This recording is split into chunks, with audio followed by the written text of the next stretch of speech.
one of the things that abuse does is we develop defense mechanisms.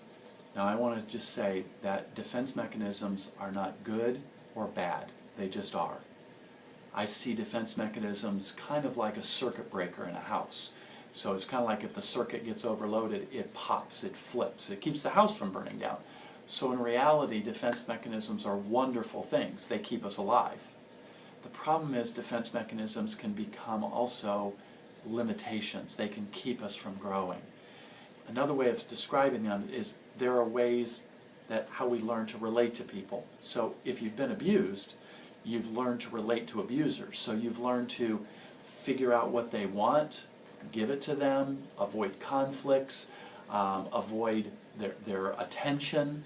And so you learn how to relate to people in a way that's defensive, a way that's veiled. You've got walls, you've got barriers, and so it starts becoming normal. So what happens is a lot of times is now you're in your adulthood and you're trying to relate to people, and the only way you know how to relate to people is by using all your defense mechanisms. And so one of the things I see with people a lot is that it's difficult to get through those barriers. And so obviously we could label this trust issues, right? And it's like you're not trusting people. Well, obviously you don't trust people because people have abused you.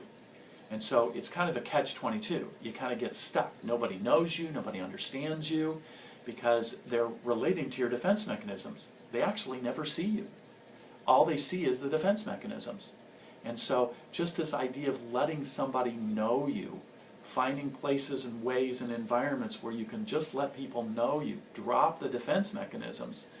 Those defense mechanisms may be, at this point in time in your life, restricting your life.